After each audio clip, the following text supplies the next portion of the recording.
Hello there, everybody, and welcome back to another episode, another edition of Talking to Myself. Unlucky episode number 13. As always, my name is Dante Toro. Happy Monday, everybody. This episode's coming out a little later than usual, filming a little bit later. Doesn't matter. We got it out. We're here. I hope everyone is having a great Monday so far. Hopefully, this episode finds you well and we can end the Monday on a high note. Hopefully, you have a great rest of the week. We are here with got some fun things to talk about. We have a few different topics. Some WWE trading cards that I had the privilege of getting to open up last week. I think I may have shared that story here where I kind of won a raffle of the Royal Rumble where I got selected at number 1 through 30. If the winner came out at your number, you won a box set. I happened to win. Shout out to Charlotte Flair. So I got a pack of some, I think it was Topps is the company, some WWE trading cards. I'm going to go over what I got there. Spoiler alert, nothing really great, but it is kind of, I did get something that is kind of ridiculous, but we'll get into that. Some new movies that I watched this week. I'm at, how many movies am I at this year? I'm at 11 movies so far this year. So I'm off to a very, very hot start in that category. So I'm excited to get into that. Some J. Cole songs that got put on streaming, some new videos this week that we're going to get into. But before we jump into all that stuff, let's stick with the WWE cards topic. So I, again, won this little raffle. My buddy Matt is huge into trading cards, like sports cards, NBA, NFL, all that stuff. And WWE is very popular. I don't know if you guys have really been keeping up with the trading card scene or sports cards or whatever. But WWE is pretty popular right now. They have a deal with Topps and a few other companies as well, but they put out a bunch of autographed one-of-one cards recently, like The Rock, Cody Rhodes. I think there's one of The Rock and Roman Reigns. There's a bunch of really cool ones out, but I did open up a pack. I believe it was 8 packs of 6 each or something like that. I opened up a good amount of cards, but like I said earlier, I didn't get anything special. I opened these up in the parking lot of Encore Casino in Boston. Me and my buddy, we met up last week, and he brought these to me. We opened them together. So I'll tell you who I got. Again, nothing really crazy. I got a Rikishi Hall of Fame card, got a Triple H card, Edge, Braun Breaker rookie card, which is, it's pretty cool. RK Bro, I got this. Yeah, I'll show a few of them, like Randy Orton, Matt Riddle. I thought that card was really cool. I don't know if you guys will see that clearly, but a Booker T, which actually is numbered 149 out of 149. I have a sleeve of some trading cards I have actually from when I was younger, and I forget the name of the company. It was like Panini or something like that, or maybe it was also Topps, but they had the same wrestling picture for Booker T. I remember having that Booker T card. I'll have to find that sometime. But a few Brock Lesnar's. One of them is a Vortex. It's just kind of like a special edition card. I don't think there's anything that's not numbered or anything. Seth Rollins, Dusty Rhodes. I thought this one was pretty cool. Cool Dusty Rhodes card. And then I also got a John Cena Supernova. Again, nothing crazy. Like none of these are numbered except for the Booker T. But I did get. I didn't have the highest of expectations. I just wanted to, have a good time doing it and, maybe get something that's worth talking about. I think for me, the John Cena one and the RK Bro ones were the coolest ones for me. But I did pull an autograph, the last pack that I got. And now let me know in the comments if you're a wrestling fan and, know much about this stuff, if there actually was or is a worse card I could have pulled. Because I pulled Gable Steveson. Okay? Now, keep in mind, this was from 2022. So these cards were made years ago. Gable Steveson is no longer in the company. If you want to look up more about him, you can. You can. You absolutely can.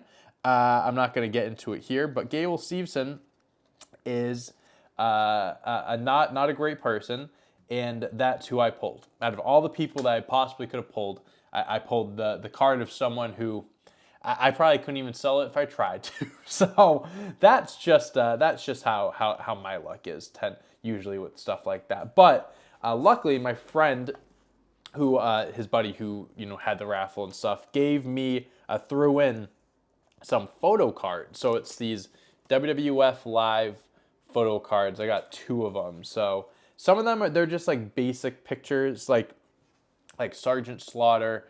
I believe that is that not? No, this is Hulk Hogan. Excuse me. I thought it was someone else. Like just some Yokozuna sitting on Bret Hart.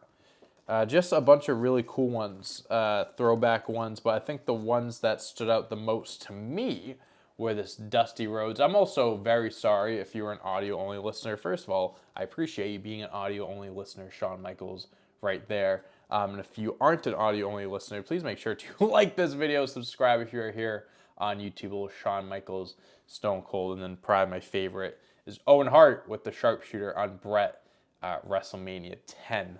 I believe. But thank you if you're an audio-only listener. Review, 5-star rating, review, all that stuff helps a lot.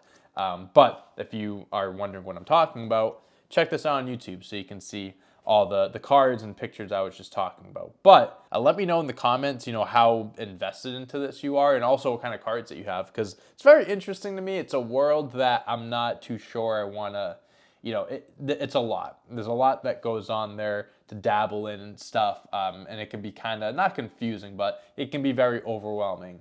So I'm very grateful that I did get this box set, that I won a 1 in 30 raffle, which is crazy. I'm not even 1 in 30. It was 1 in 30, and then I had to just happen to have the winner land at my number. So the odds of that were very low. I'm very grateful that I got to pull them, but could have gotten better cards. Okay, let's talk about some movies that I watched this week. Let me know in the comments what movies you watched this week, what you're in the middle of watching, if you're watching a TV show or something like that. Tell me how that is.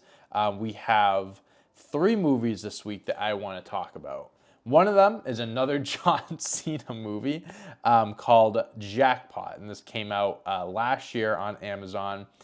It's basically about California. There's a law where they have the lottery system, and if you win, you can get tracked down and killed by sundown. Whoever kills you gets the money. So it's like a survival type of movie. John Cena's a bodyguard to hire, basically. And he tries to protect the main character who wins the lottery. It's really not a good movie, to be completely honest with you. It really is just another example of John Cena being, or John Cena just taking any mid-comedy movie and making it somewhat watchable. I probably won't go back and watch Jackpot, but John Cena really was the highlight here, and really the only reason why I watched it. Gave it 2 stars on Letterboxd.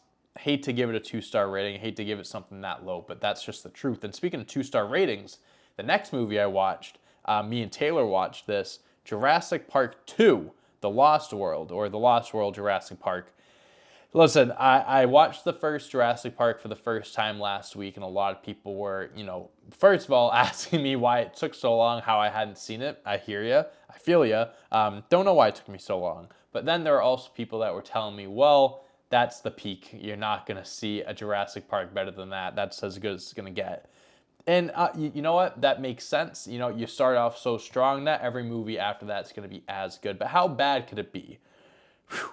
I thought the second one was not good. Not good at all. I gave it 2 stars. Has a 3-star average on Letterboxd, but I just couldn't get behind it. You were dinosaurs. It's fantasy, and it's a lot of sci-fi and a lot of, silly shit happens, but these people were dumbasses. They were making some dumbass decisions.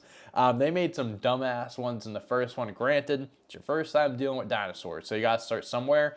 They learned nothing. They learned nothing from the first experience, from the first Jurassic Park. Had no idea Vince Vaughn was in this movie, so that was a nice little guy to show up. Didn't expect to see him. Yeah, I knew it was going to be a drop-off, but I didn't think it was going to be that big of a drop-off. And then the last one that I watched was the Andre the Giant documentary. I believe it's just called, well, it is called Andre the Giant. On Max or Peacock, I think it's on both. Really cool documentary, just about the life of Andre the Giant. I learned a good amount about him that I feel like I hadn't learned before. My only issue with it was the last, probably like 30 minutes of it. A good amount was about Hulk Hogan. Like, I felt like it turned into a Hulk Hogan documentary at one point, and I hated that. So if they didn't have that, I probably would have given it 5 stars. They gave it 4 stars. It was very good, like I mentioned. Learned a lot. Found out he had a daughter. Didn't know that. But yeah, I think it's a movie or a documentary. Again, you don't know much about him. Yeah, me personally, I'm a big wrestling fan, as you may know, and there was a lot in there that I learned. So I feel like it'll be a cool little piece to watch if you don't know much about him, or you do and you're looking to find out more about him, or just find out anything you can that you don't know already. So definitely would recommend checking that out. Again, it's on Max or Peacock. Again, let me know in the comments what you're watching. If you have any recommendations, let me know. I do want to start doing that movie series that I mentioned. I'm not going to do it for every single movie that I watch because I feel like that would be kind of overkill. It'll definitely be like, picking and choosing certain movies, or if I feel like it's deserving of a video, or whatever it may be. But let me know in the comments if you have any suggestions.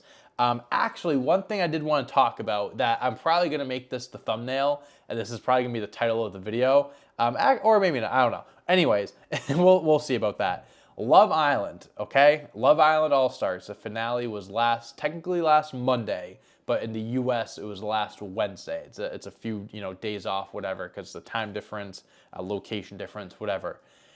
So me and Taylor have been watching this season of Love Island. I made a whole episode about it, actually, a podcast episode a few weeks ago. I talked about how Love Island is the best, worst TV show ever, and I stand by it. It is awful. It is a shit show, but it's so easy to watch. You just have it on the background. You're not going to miss a step. You're not going to miss a beat. It's so entertaining for all the wrong reasons, but you can't. It's like a car wreck. You can't take your eyes off of it. So the finale was this past Wednesday, and honestly, it's like a glass half full thing, because now that this is over, we can go back to watching The Sopranos, which usually does take a back seat to when Love Island does come around. I know that sounds fucking crazy, and I might be the only person who have ever said that The Sopranos takes a back seat to Love Island, but it's the truth. So now that Love Island is over, we're going to finish up The Sopranos finally. And then maybe on an episode, not only will I, but maybe Taylor will give her thoughts on The Sopranos, and we can do that. But Love Island, the finale was last week. And spoilers, if you're in the middle of watching or plan on watching, you don't want to get spoiled, skip ahead like a minute or so. I'm going to give you a second.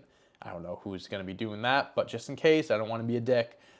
Gabby and Casey won Love Island. Gabby and Casey won, and then Luca and Grace came in second. I don't know why I couldn't think of their names. I chose Luca and Grace. I thought they were going to be the winners. Taylor had Gabby and Casey. But the controversy behind it, okay, listen. So going into the finale, there were 5 couples remaining. And it was just like, obviously, people vote by who they want to win, and they knocked them out one by one as the finale went on. So the last 2 couples were Luca and Grace, and then Casey and Gabby. Casey and Gabby win, and they've been together. I mean, the last 5 couples were very strong. I think Gabby and Casey, what did I say? Casey, that's their couple name, maybe. But Gabby and Casey, they were together for a very long time, and they were a strong favorite to win. It's not like a shocker that they won or anything, but Luca and Grace were a heavy favorite, and I picked them for a reason. I thought they were going to be the winners.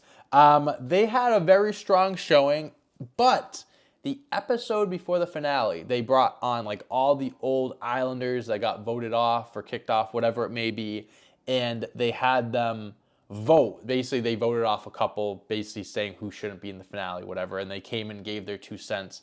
This one girl, I believe her name was Jess, comes in and basically says that Grace has these texts saying that she'd win, she'd do anything to win. And you win by getting voted as the best couple, you get $50,000. But obviously, people are in there to find love, and that's what the real prize is, not the $50,000. But the $50,000 is on the line. So sometimes these people, it makes you wonder if they're actually in it for the love or for the money.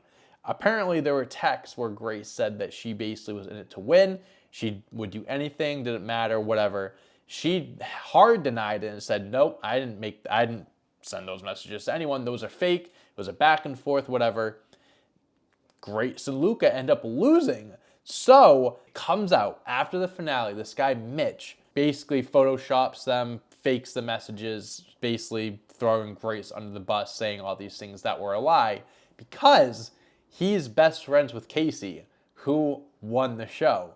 Now, I don't know if Casey had anything to do with it, whatever, but it seems like Mitch really wanted Casey and Gabby to win and faked it so Grace and Luca lost. That is fucked up. That is absolutely fucked. I don't know if Mitch has a thing against Grace. He must. Or something goes on behind the scenes. I'm not saying, well, maybe I am saying that Grace and Luca lost because of that. But if Jess didn't come in spewing that bullshit about these texts that were end up being fake, I think, maybe some more people would have voted for Grace and Luca. Maybe they would have won. I don't know what the legal, standings on that are. I don't know if Grace can pursue legal action because that is kind of crazy.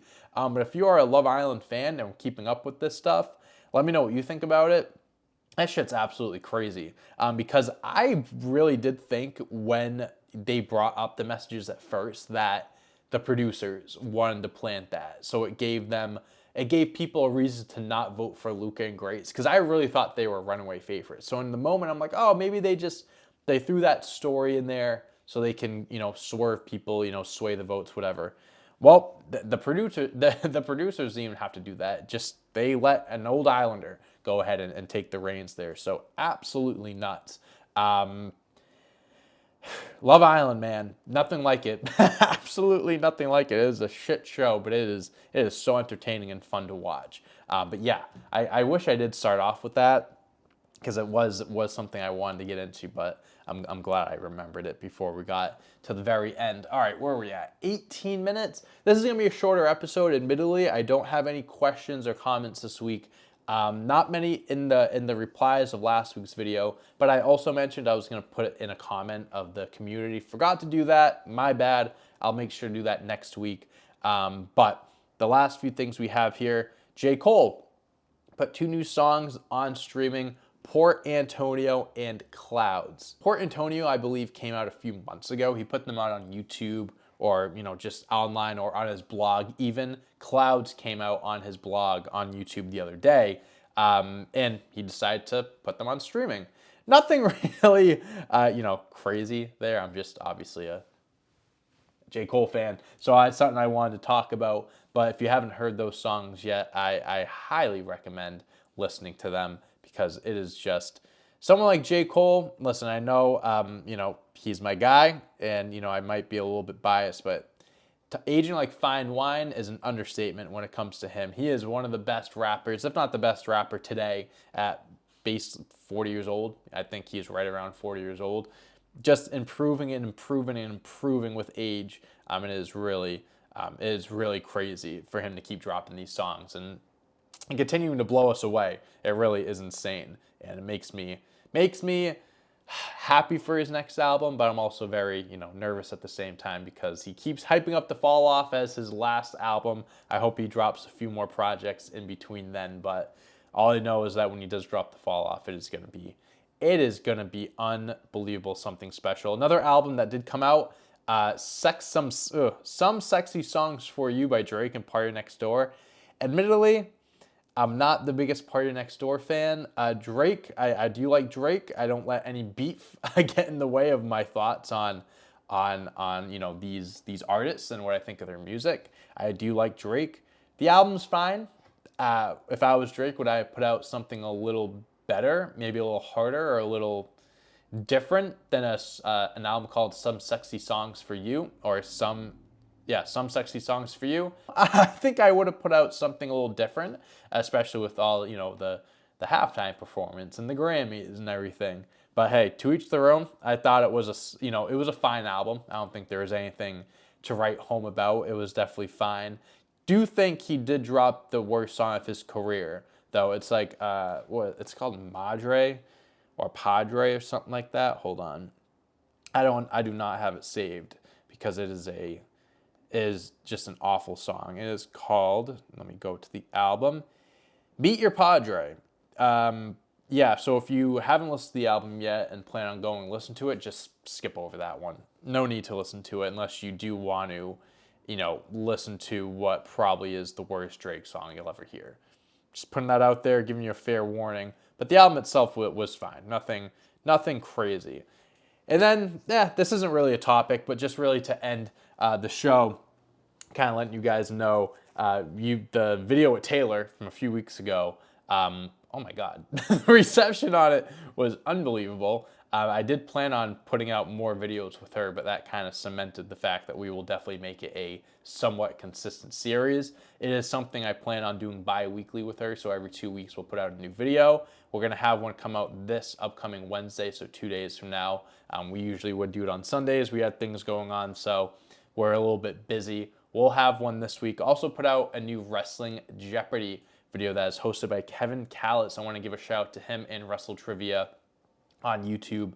You should check them out. He makes these incredible Wrestling Jeopardy videos, and he's allowed me to kind of play with them, make a video out of it, make some content, put it on YouTube on this channel. So I'm glad you guys like that too, because so far the reception has been great. So keep your eye out for more videos like that. Keep your eye out for the new video with Taylor dropping this week. And March 14th, WWE 2K25 is coming out, and I will be posting the very first episode of 2K25 My Career. I'm going to jump into it this year.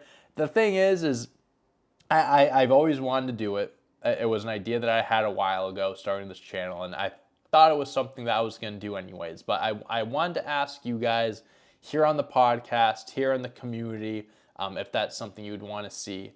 And overwhelmingly, so many people were backing it up and were supportive of it, and were pushing for me to make a series with it. So, I'm a man of the people, so that's exactly what I'm going to do. March 14th, we're going to jump into WWE 2K25 My Career. Maybe along the way we'll do other series as well, game modes on there. But we're going to do My Career. It's going to be a fun time. I've never had a video game series on my own. Obviously with Stash Club, we've done the My GM Bros and all of that, but doing it on my own, it's going to be fun. Have to do a lot of research to go into it, with the recording, getting everything together and making it look and sound as best as it can. So I'm excited to jump into that, give that a shot. And I appreciate all the support you guys show for all the content here on this channel, this podcast, Talk to Myself, obviously this being the 13th episode, 13 strong. I appreciate each and every one of you, for watching, listening, whether you're an audio-only platform listener or here on YouTube. Regardless, I appreciate your constant support. If you have any comments, questions for next week's episode, put it down below. And that is where I sign off. Thank you again for watching. I appreciate each and every one of you. Happy Monday. Hope you have a great rest of the week. I will see you all week here on this channel. Love you guys. Appreciate you. Peace out.